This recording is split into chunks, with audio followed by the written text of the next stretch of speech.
porque bueno, pues, ¿qué ha pasado esta vez en el Congreso de la República? ¿No? La comisión del Congreso ha aprobado un dictamen para cambiar la modalidad de ingreso a las universidades del Perú, ¿no? A pesar de que diferentes universidades, diferentes especialistas se han opuesto a esta medida. La Comisión de Educación está avanzando en un proyecto de ley que redefine el acceso a las casas particulares y también a las universidades públicas, ¿no? Ya un consorcio de universidades se ha opuesto a este denominado ciclo cero, ¿no? Y han señalado que esto sería una grave afectación a la autonomía universitaria, pero precisamente para entender este escenario, si nos beneficia o no, hemos convocado al exministro de Educación, Óscar Becerra. ¿Cómo está, estimado exministro? Bienvenido a la multiplataforma de Sol TV. Le saluda Joel Quesada. Es una grave afectación. Muy buenas tardes. Mi pregunta. Muchísimas gracias. Bueno, si Le, nos le hago la ajustamos pregunta. Le hago sí. la pregunta. ¿Es una grave afectación a la autonomía universitaria el denominado ciclo cero? Bueno, cuán grave no estoy seguro, pero que es una afectación definitivamente lo es y no tiene ningún sentido. Probablemente algunos, si existen todavía seguidores de Pedro Castillo, recordarán pues su promesa de que iba a haber ingreso libre a las universidades. Hoy día, en las universidades privadas, prácticamente existe ingreso libre, debido fundamentalmente a que la oferta es mayor que la demanda. Entonces, añadir o quitar, definir nuevas formas es más que un abuso, es una tontería. No tiene ningún sentido. Sin embargo, tal vez lo que está pasando es que los señores congresistas que defienden este despropósito es que están pensando pues en que la calidad de la educación que el Estado le ofrece al peruano joven, deja mucho que desear. O sea, tenemos un sistema educativo que es uno de los peores del mundo y entonces las universidades tenemos, porque soy parte de una de ellas, que suplir estas carencias. Uh De -huh. hecho, muchas universidades ya tienen lo que se llama el ciclo cero. Adicionalmente, hay que tener en cuenta que las que no lo tienen, igualmente tienen que compensar los conocimientos carentes en los alumnos que ingresan. Y esto pasa especialmente en las universidades privadas, como decía, donde la oferta resulta mayor que la demanda. En las universidades públicas, el despropósito es aún mayor, porque las universidades públicas, tal como están, no tienen presupuesto que les permita atender como corresponde a sus estudiantes y las tareas impuestas por las normas básicas de calidad, las condiciones básicas de calidad, que por ejemplo, tenemos creo que más de 20 universidades que funcionan con comisión organizadora, y uno dice, algunas hasta 20 años. ¿Qué tal ineficiencia de estas comisiones que se demoran 20 años en algo que no debería tomar más de 4 o 5 años? Lo que sucede es que no tienen presupuesto para contratar profesores y sin profesores no pueden cumplir las normas que hacen falta para que dejen de tener comisión organizadora. Es decir, no hay presupuesto para los que están ahora y súbitamente las universidades van a tener. Estamos ahí en diálogo con Óscar Becerra. Y Programar el ciclo cero para todo el que quiere entrar. ¿Quién les va a dar presupuesto para programar estos ciclos cero? Para contratar profesores, laboratorios, materiales. No lo tiene el Estado. Entonces, ¿qué van a tener que hacer? Van a tener que cobrar. Va a ser motivo de protesta porque las universidades públicas, por Dios, deberían ser gratuitas. Entonces, realmente, por donde se lo mire, es un disparate, más que una grave afectación, que también lo es, ¿no? en efecto. Bueno, para comentarle a los televidentes que esta iniciativa, atentos en la Comisión de Educación del Congreso, fue aprobada este dictamen, ¿no? El 6 de abril de este año, precisamente a pesar de las fuertes críticas que ya hemos escuchado. Pero ¿quiénes son los impulsores? Atentos, son Waldemar Cerrón, ¿no? Y Segundo Montalvo de Perú Libre. Y se propone que en todas las universidades públicas y privadas del país se implemente un semestre académico preparatorio obligatorio, el denominado ciclo cero. Si usted, estimado televidente, recién se engancha a esta entrevista, ¿no? ¿Qué ofrecería a través de sus centros preuniversitarios? Ojo, que los postulantes deberán aprobar 3 exámenes presenciales con una calificación mínima de 13, ¿no? Además de presentar un certificado de estudio y un pago único equivalente al 5% de una unidad impositiva tributaria. Esto evidentemente va, digamos, en contra de los centros preuniversitarios de cada universidad, ¿no? Perú Libre se quiere traer abajo el sistema educativo o la izquierda, digamos, en el Perú, o este sector. Bueno, eso ya lo sabíamos, pues un pueblo educado jamás va a votar por ladronzuelos como Pedro Castillo.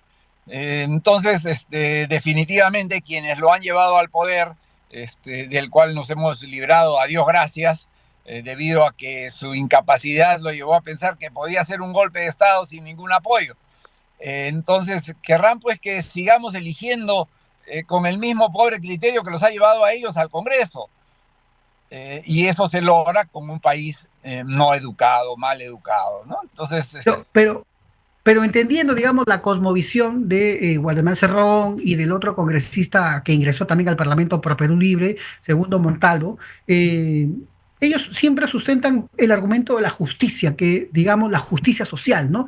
Que las universidades debería ser el acceso libre para que todos, digamos, mire, tengan el derecho a la no educación. hay, Claro, no hay pero peor injusticia social, disculpe la interrupción porque realmente me irrita este tipo de comentarios, no hay peor injusticia social que tener de gobernantes y de congresistas a gente como ellos, que son una cáfila de ignorantes como Pedro Castillo, que a duras penas podía hablar español.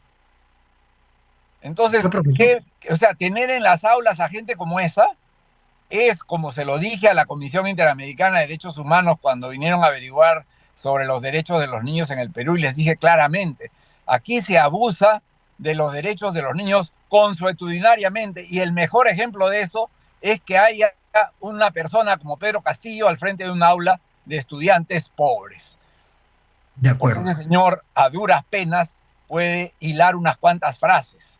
Ujú. De acuerdo, de acuerdo. Acá el tema también es quién paga, ¿no? Todo este tema. En el privado sabemos que los padres de familias, pero en el sector público seríamos todos los contribuyentes, ¿no? Si se No, lo vamos permite. a tener que pagar nosotros.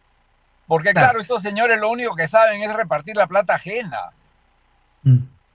De acuerdo, de acuerdo, de acuerdo, de acuerdo. Bueno, los saco ya de este tema, ¿no? Ha quedado claro su posición. Vamos a estar atentos cómo evoluciona este proyecto, este dictamen ya aprobado en la Comisión de Educación. Ojo, esto podría ir al Pleno, veremos, ¿no?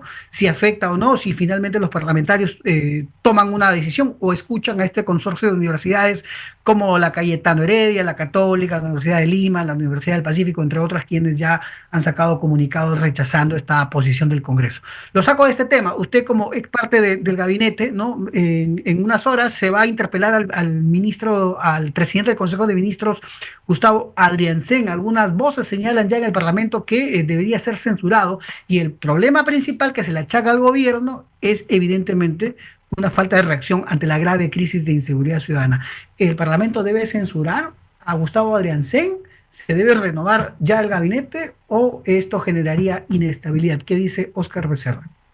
Bueno, en primer lugar, yo creo que algo que vale la pena comentar y analizar eh, fríamente, aunque objetivamente es imposible porque cada persona tiene su manera de ver la realidad. Pero si nos fijamos a nivel de Latinoamérica, ¿cuáles son los países más inseguros? Vamos a encontrar que el Perú está entre los países que tienen menor grado de inseguridad, siendo inseguro definitivamente. No estamos afirmando que no haya inseguridad, sí existe, pero entre los países latinoamericanos no estamos entre los más inseguros, estamos más bien lejos de esos lugares. Y sin embargo, en percepción de inseguridad, estamos en primer lugar. Y lo que tenemos que preguntarnos es cómo nos enteramos de la inseguridad, por quienes tienen la responsabilidad de informarnos. Entonces, si el Perú percibe que es el más inseguro del planeta, cuando en realidad no lo es, quienes tienen la responsabilidad de informar no están haciendo su trabajo bien. ¿Y quiénes son esos? Los medios de comunicación que a lo único que se dedican el 70, 80 o 90% del tiempo de sus noticieros es a transmitir todo y cuanto evento de inseguridad se produce en el país, lo cual no deja de ser cierto, pero también hay otras cosas sobre las que informar.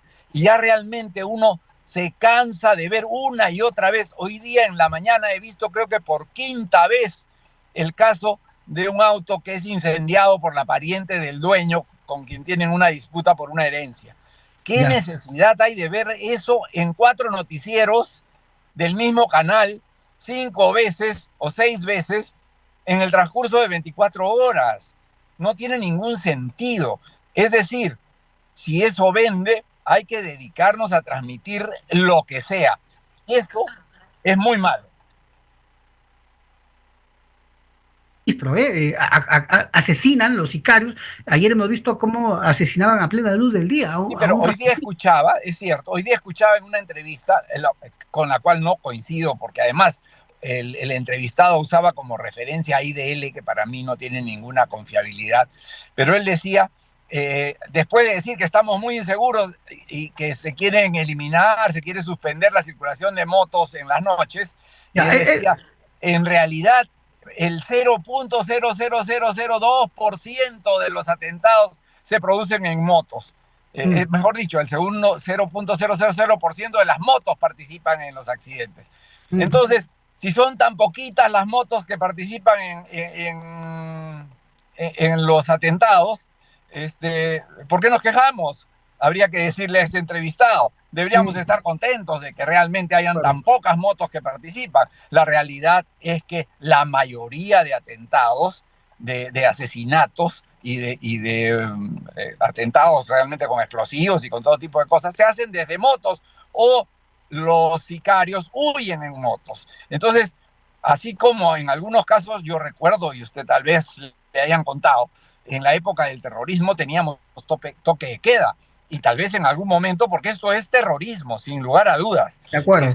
tendremos que volver al toque de queda. Bueno, un paso anterior a eso será pues el toque de queda para las motos, y no porque quienes tienen derecho a circular en una moto no lo merezcan De o no lo acuerdo. puedan exigir, sino porque nos están matando, pues, y entonces en algunos casos hay que sufrir para poder controlar las cosas. No sé si sea Bueno, la solución, pero ¿por qué cada vez que proponen una medida, alguien sale a decir que esa medida no se puede implementar? ya. Entonces, ¿qué Ok, queremos? entiendo que usted está a favor de que se prohíba la circulación de motos, ¿no? En ese horario que ha propuesto. Yo no soy un experto y no voy a opinar ni a favor ni en contra. Mm, Creo que los expertos deberían evaluar si eso sirve. ya, Y de si eso acuerdo, sirve, implementarlo. O sea, de yo no acuerdo, soy un experto y no me voy a pronunciar sobre, o sea, yo puedo estar de acuerdo o en desacuerdo. de acuerdo, Además, ¿quién soy yo para opinar si yo no tengo moto? de acuerdo. Yo sí tengo moto, yo sí estoy en contra, ¿no? Evidentemente, pero aquí de eso se trata. Mi pregunta iba para terminar, estimado exministro Oscar Becerra, era si censurar a Gustavo Adriancén generaría inestabilidad. O sea, ¿es momento de censurar, de renovar el Definitivamente. gabinete, sí o no? Yo creo que definitivamente generaría inestabilidad. Podemos señalar fallas, errores y deben corregirse, pero estar censurando ministros, tumbando gabinetes una y otra vez, cuando nos falta un año para las elecciones, no tiene ningún sentido. Parece que este fuera el gobierno piñata, en el que hay que reventarlo a golpes. Imagínense el otro día, el diario El Comercio ha publicado que en los últimos 3 meses el gobierno o la presidenta, no estoy seguro, ha hablado en contra de la prensa en 19 oportunidades. Y yo Bueno, decía con un poco de sarcasmo, ¿qué tal atrevimiento? ¿No? Casi una vez por semana han ofendido a la prensa. Y seguramente la prensa no ha hecho lo propio con el gobierno, ¿no? Y definitivamente no lo ha hecho una vez por semana, lo ha hecho 19 veces por hora probablemente. Entonces, de acuerdo. mientras la prensa le dispara con metralleta, se rasgan las vestiduras porque le responden con onda. No fastidien, pues como decía, Necesitamos también una presidenta más transparente y más cercana a los medios de comunicación, ¿no? Eso es evidente. Eso es probablemente, evidente. pero no hacen méritos tampoco. Bueno, bueno.